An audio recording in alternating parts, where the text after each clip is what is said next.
Welcome to the OneHaas podcast.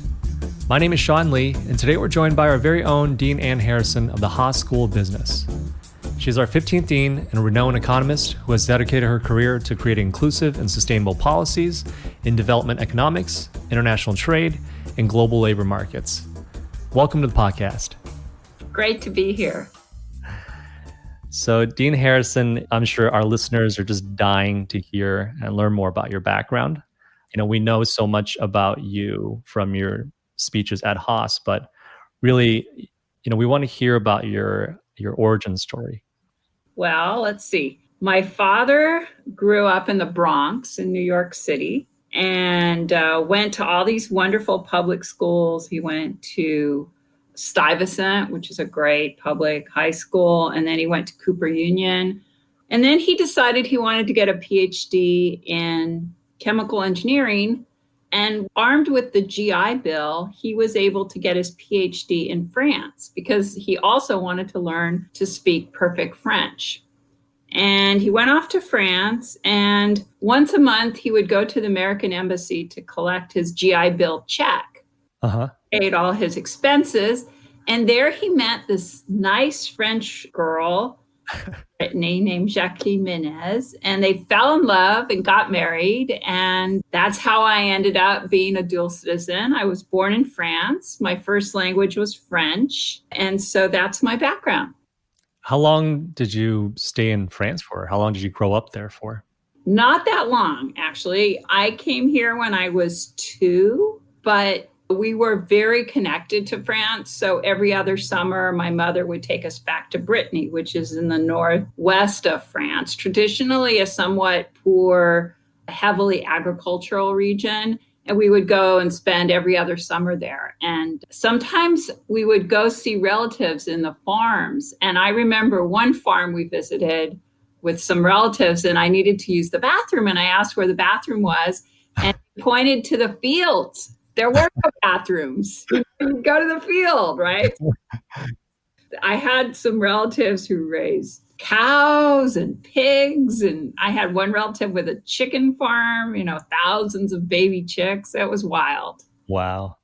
And so where did you guys live when you guys moved back to the States? We came directly here to the Bay Area, to Pinole, which is 15 minutes from Berkeley, in the 60s. So I would hang out with my parents on Telegraph Avenue in the 60s, and we would visit Berkeley when I was a small child. So I've always known Berkeley ever since I was small.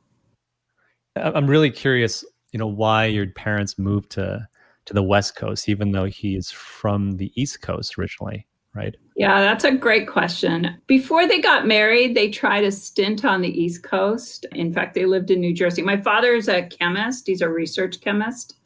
So he worked for Mobile. And my mother absolutely hated the weather on the East Coast. In fact, she just hated the East Coast, period. So eventually they went back to France. They had me, they had my brother, and the East Coast had not worked for them. And so my father was offered a job at Chevron Research in California. And they decided to try California, and they fell in love with it and never looked back. That's amazing. So, I'm starting to hear a little bit about the influences in what shaped you, right? And the influence that shapes each and every one of us, especially our childhood. How did you come to pick the field of economics? Yeah, that's a great question. I would say economics for me was an accident. I think my interest in international issues clearly came from the fact that my mother was French and that I spent a lot of my childhood growing up between cultures and between religions too, because my parents were different religions. So I was very outward focused, but economics was really an accident. What happened is, and this actually is part of my Berkeley heritage, when I was an undergraduate at Berkeley, I started off as a history major. And actually, I changed my major many times. I think I started off as a math major, and then eventually I made my way to history. Berkeley has a great history department. It's one of the best in the whole world. And I just loved it. I studied French history. But then one summer, I did Cal in Sacramento. They had a summer internship program. And I got to work for the speaker pro tem in Sacramento. And I went there for the summer, and all anyone talked about the entire summer was economics. That's all that mattered. And suddenly I realized that I'd kind of missed the boat as to what really matters in the real world. History was fascinating and everything, but what the politicians in Sacramento really cared about was economics. I landed on a great professor named Richard Such and fell in love with the field. So I added economics as a second major. And what did you do with that degree after Berkeley? So I thought I was going to become a lawyer and, go and work pro bono and do all these things and save the world. So I applied to 10 law schools. And while I was applying to law school, I went and worked for Kaiser as a health economist. Mm-hmm. And then one of my mentors at Berkeley, Leo Simon, convinced me to try one or two PhD programs. So on a complete whim, I applied to one or two PhD programs, both Berkeley and Princeton, just two. Mm-hmm. And then what happened is while I was working at Kaiser, I fell in love with working with data and doing research, really thinking about policy issues and data. And the previous summer, I'd also tried working for a lawyer in Oakland, and I'd hated that. And then I got into all these law schools and I got into the economics programs, and then I had to decide what to do with the rest of my life. Didn't know what to do, so I hedged. So I got into Yale Law School, so I deferred Yale. Said, okay, I'll come there in 2 years, but for now I'll go to Princeton because they're paying my way. And I went off to Princeton, and then after 2 years of coursework at Princeton, I was so exhausted, there was no way I was ever going to make it to law school. So I chucked the law, never went back, and stayed as an economist. But it was a tough decision because I was interested in making the world a better place. And I could see that a lot of people, and certainly in politics, have law backgrounds, right? And so economics was not quite the typical background for somebody who wants to make the world a better place. But I started in economics and I love it. I find it fascinating. What was your PhD dissertation on? So my area of research is international trade. So my dissertation was on how changes in different kinds of trade policy or trade regimes affect how firms behave and what happens to just normal working people. So I'm interested in what firms do to deal with more competition from globalization, but I'm also interested in what happens to people who work in those firms. That leads into a question that I had when I was looking through your background in international trade and taking into context our current economic environment as a result of the pandemic. And even prior to the pandemic, we were seeing an increasing trend in global protectionism policies. What are some of the impacts that you foresee of such policies? Yeah, so it does look as if the trend towards being more open, more global has suddenly stalled. If you take as a measure of how global the world is, if you take as a measure the share of trade in GDP, which in a country like the United States is not that high, it's around 20%, but in a very small open economy like Singapore, it could be Singapore's whole economy is about trade. China is very open to trade. So if you look at what happened to that, it was quite low 100 years ago. And it went to a really low point during the 1930s when countries just shut off to each other and exacerbated all the problems that were going on. And then since World War II, we've gradually opened up, and it's been a very steady increase. And until about 2008, right before the financial crisis, when the countries were as open as they'd ever been, very open to trade. China had just become incredibly open. The US was steadily increasing as well. Big, sharp reduction, 2008, 2009, full recovery, a V-shaped recovery in global trade. And ever since like 2012, 2013, kind of we've stalled in opening up to trade. And This pandemic is going to accelerate that. We're seeing that countries, in particular, our country has been imposing restrictions on other countries. And so what we're seeing is a stalling, a reversal of this long-term trend towards being more open in global markets that basically started at the end of World War II. Do you see or do you feel that some of these actions or reactions of global protectionism policies as a correction of sorts where we needed to renegotiate some of our contracts to fix the trade imbalances? Well, I think it's true that not all global players are playing fair, quote unquote. And it's true that we could have probably been more aggressive in our international negotiations globally in the past to try to maximize the gains for the US. Having said all that, however, I, like most international economists, do not believe that a correction was warranted. I actually believe that access to global markets is what really allows countries to grow and to become successful. And if you look at the last 50 years, the countries that have been most successful in climbing out of poverty and in reversing or reducing the number of people who are living in terrible poverty are those that basically took advantage of a more open global trading system, which is mostly countries in Asia. And so, as someone who cares about the whole world, I truly do believe that we should continue to open up. Having said that, however, I also believe that we need to protect our most vulnerable. And I'm really curious because you're an economist, and I really want to pick your brain on this.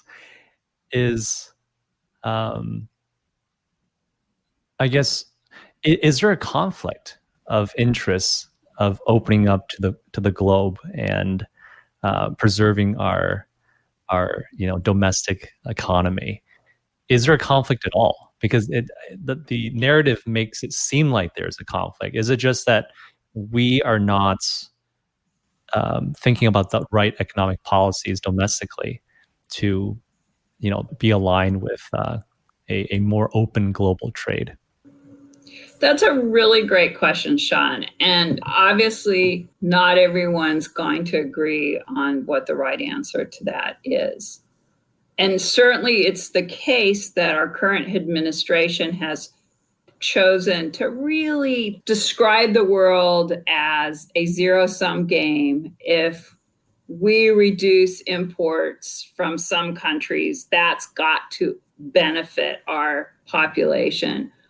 I would say that it's true for some parts of the US population, but if you add up all the winners and losers, typically the winners are going to outnumber the losers. And so where we made a huge mistake was in not taking care of our losers. And that's not just true in trade, that's true in everything we do. That's true in technological change is going to eliminate way more jobs going forward than trade ever will. Most jobs, I actually believe, are not going to be lost because of China, but because of robots.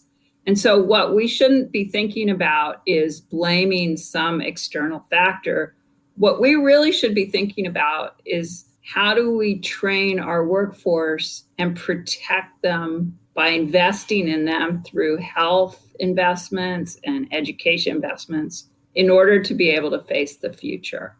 That's, to me, the right conversation. I see it the same way. I just wanted to hear from an economist. So let me take a step back. You've been lecturing all around the world, right? And some of the research topics and articles and books that you've written about are around what I like to call giving a voice to the voiceless around anti-sweatshop policies, women and minorities. I'm curious how much of your interest in these areas led you to go teach around the world, or, you know, did your interest increase as you traveled the world and taught around the world and saw more problems? Yeah, I think you're right. I think I was interested in basically making the world a better place, for lack of, it sounds trite, but it's true. Ever since my early days as at Berkeley as an undergraduate, I remember as a Berkeley undergraduate, I took courses in emerging markets, took a course on China, I took courses on Russia's development or lack of development. And I just became fascinated with the question of why do some countries grow faster than others, and why are some people wealthier than others? And so I was just fascinated with that. And I wanted to be able to contribute to global progress, I guess. Mm-hmm. And so I think it's that kind of beyond yourself sentiment which led me to study economics, and which led me to go to the World Bank, and which led me to travel and do these kinds of global studies. It was more, what can I do that will be beneficial, that was really motivating me. And that's one of the reasons why in recent years I've moved into working on environmental issues, because even though I was passionate about that from when I was a child, I think it's even more important now than it was before.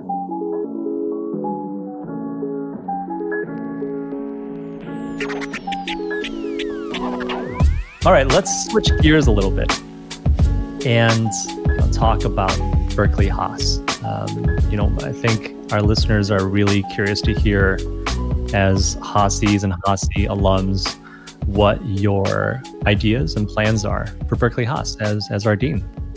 Yeah, so I like to summarize my vision for Berkeley Haas in 3 words: innovation, inclusion, and sustainability. So let's start with innovation. We are at the epicenter of entrepreneurship and innovation in America, probably also in the world. And I really want to deepen both the academic offerings as well as co-curricular offerings in that area and take advantage of where we are. We're already in a situation where our students are very involved in startup activities, in innovative activities, but I want to deepen that even more through offering more courses, through adding more professors, through more programming, and through the offering of a physical space, a hub where our students at Haas can meet up with students on the rest of campus on startup ventures. So that's the first area, innovation, entrepreneurship. Second area, inclusion. So this has been a priority of mine for the last several years, diversity, equity, and inclusion. Even before I stepped foot on the Haas campus as the dean a year and a half ago, that neither Haas nor Berkeley look like the rest of California. We are not as diverse, we are not as inclusive as we could be. And so we had a lot of work to do. We've done a lot in the last year and a half. We doubled scholarships. We doubled the percentage of underrepresented minority in our full-time program. We appointed a chief diversity, equity, and inclusion officer who reports to me. We changed our admission criteria to make it more holistic, to make it emphasize more what you've done personally for furthering diversity goals. Well, we've done a lot of things, but there's a lot more that we could do. My third area, focusing on sustainability, but it's really broader. It's really what I call leveraging the Berkeley advantage, taking advantage of all the strong aspects of the campus, of what Berkeley has to offer in terms of a great law school, a great school of public policy, a great school of public health, and really doing more in terms of integrating our business school students with other programs. And I've been focusing on sustainability simply because this is an area that also has tremendous potential, but that has been, in some sense, neglected. So, for example, we have a great joint degree program with the School of Public Health. The dean of the law school and I have just gotten together in the last year and a half and have really beefed up our joint degree program, which already exists. We've got some great joint programs with the engineering school. The one area where we should have more is in the area of sustainability, because Berkeley in general is a real leader there. And so that's why I'm really emphasizing that. But I think we have a lot of potential there in many areas. Now, having said all that, these are my long run goals.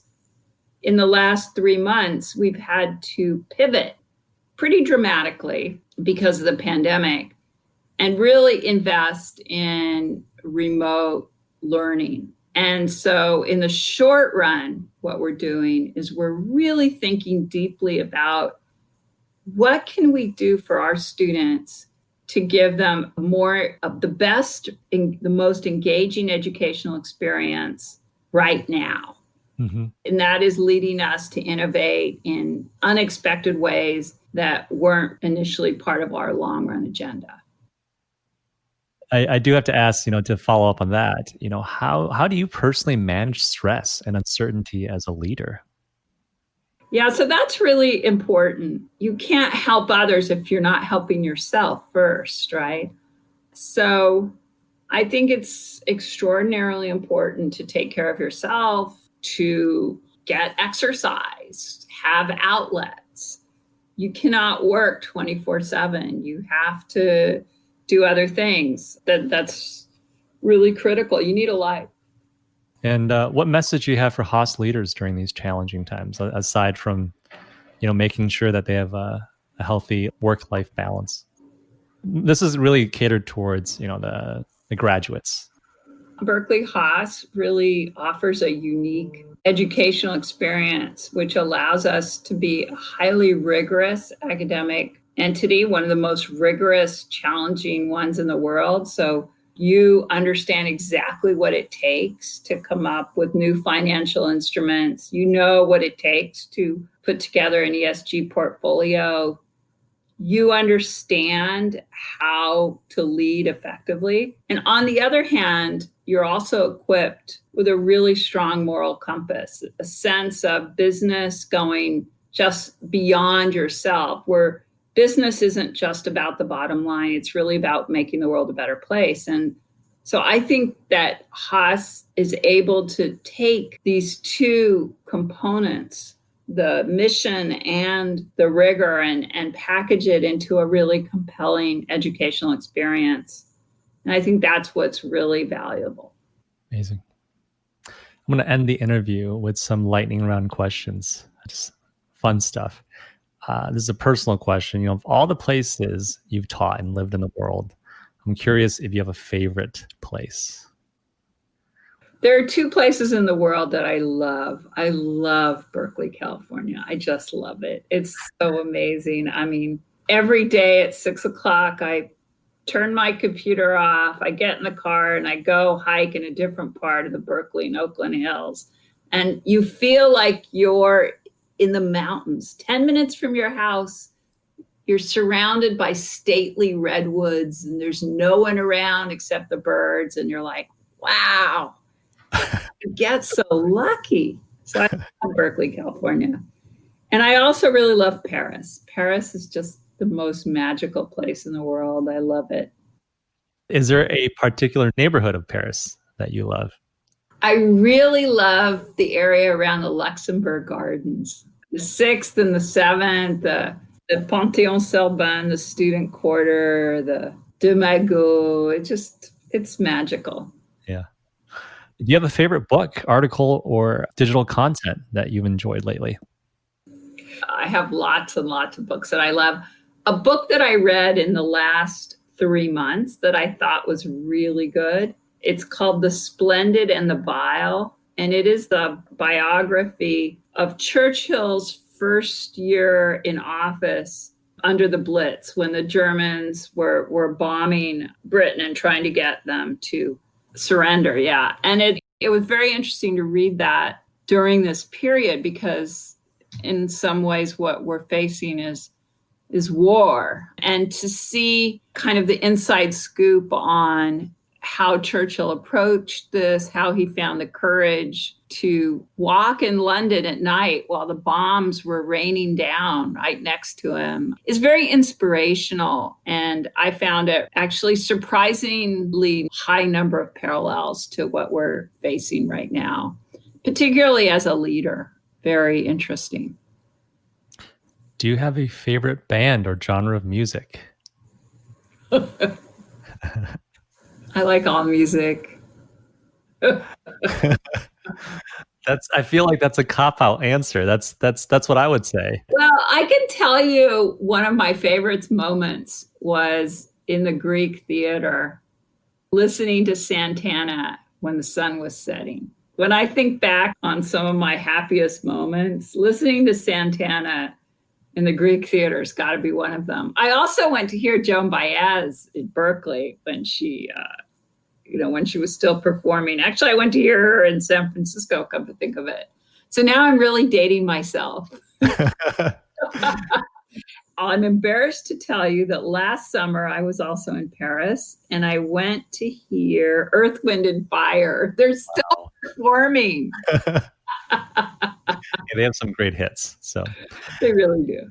Speaking of which, actually, one of my most memorable moments was a concert as well at the Greek Theater, right behind Berkeley Haas, which is so amazing. And it was very surreal because, I mean, the artist performing, I went with a bunch of classmates on a Saturday after our Saturday cohort class, 8 hours of class. We went to this concert. And who was performing was this rapper named Big Sean and this DJ named Zed. And it was a very odd mix because, it's two completely different genres of music. But it so happened that I referenced in my Berkeley essay, what is your favorite song? It was a song by Big Sean called One Man Can Change the World. And my favorite DJ was Zed. And so to have them play back to back in the Greek Theater, right after class at Haas, it was just, it was surreal. Wow. So I can't wait to go back next May, when we have our commencement, to really just end things off in the Greek Theater. Yeah, it's beautiful space, beautiful venue. Yeah. Anyway, thank you so much, Dean Harrison, for coming on the podcast. It was a pleasure. Thank you. Thank you for tuning in to another episode of the OneHaas here at Haas Podcast. If you enjoyed our show today, please subscribe to us on your favorite podcast player and give us a rating or review. You can also check out more of our content on our website at onehaas.org, where you can also subscribe to our monthly newsletter. Until next time, go Bears.